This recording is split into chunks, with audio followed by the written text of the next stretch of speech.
Alia Shawkat, through the looking glass. What the search party actress has learned from her tabloid yearly morning last fall. Happily stoned and painting alone in her art studio, Alia Shawkat realized her name was trending on Twitter.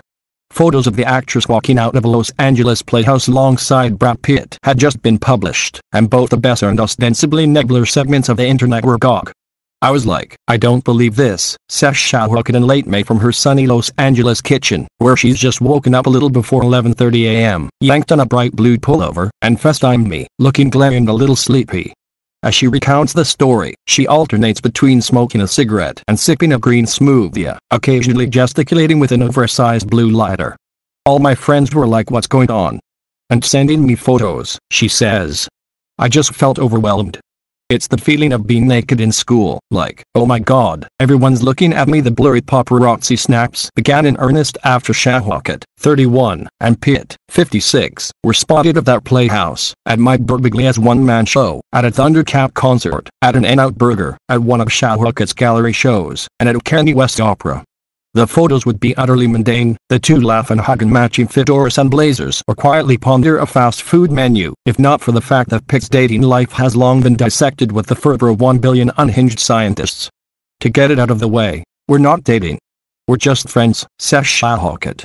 I believe her, if only because she is so honest about how horny she's been during lockdown. "I've gotten press, but not like that," she adds, her level, scratchy baritone belying her irritation. Not so uncontrollable by early June, though, when Shawkat began trending on Twitter again, that frivolous sort of press seemed a preferable reality to her. In 2016, Shawkat appeared on a panel at South by Southwest. A clip from the interview popped back up in the news after a Twitter user found it and called out Shawkat for quoting a Drake lyric that included the N-word. Shawkat immediately apologized. "I'm deeply sorry and I take full responsibility," she wrote. "It was a careless moment, one I'm ashamed and embarrassed by, but vow to continue to learn from. I regret using a word that carries so much pain and history to black people, as it is never a word to be used by someone who is not black." A few days after the video resurfaced, Shawkat and FaceTimed again. Getting called out, she tells me, was humbling in an intense way, a disturbing reflection of herself that she couldn't square with her own self-image. Though the publicity resulting from the pic photos was annoying for Shawkat, the whole thing was ultimately positive from an image perspective, the sort of publicity many a celebrity has quite literally paid for.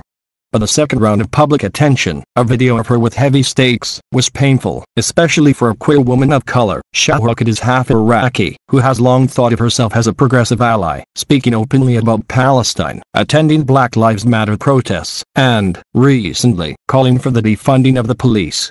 "I didn't remember saying it," she says. "I was like, that's impossible. What the fuck are they talking about?" Shawkat has been working as an actor since age 9 and lived in public since childhood, an experience she admits can result in a fracturing of the self. She'd always tried to separate her public image from her private one, but watching the SXSW video was the first time she felt a collision of the two spaces strong enough to shake her. "I was like, oh god, to the public I'm a racist who's living with Brad Pitt," she says. "The last 48 hours have been me trying to reground myself spiritually. And being like, what is this about? Who are you to yourself, to your people and your community?"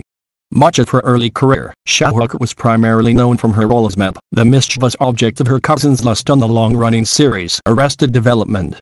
In the years since, she's bounced from indie dramedies to neo-Nazi horror movies to her current starring role on the millennial skewering noir comedy Search Party, which began as a TBS series and moved over to HBO Max this June. Its third season centers on a particularly timely subject for Shawkat, the bewitching, filthier side of fame. She plays the protagonist, Dory, who over the seasons has grown into a self-aggrandizing, delusional femme fatale, seducing the press and the courts alike as she's tried for the murder she committed in season 1. Dory becomes enraptured by the attention she's getting from fans and the paparazzi parked outside her apartment. She falls through the looking glass of her own public image and loses herself entirely, alienating her friends, ex-boyfriend, and family members in the process. She's just getting farther and farther away from herself, dissociating, says Shawkat. When I point out the obvious parallels to her own current tabloid situation, Shawkat laughs. The thing is, Dory likes it a lot more.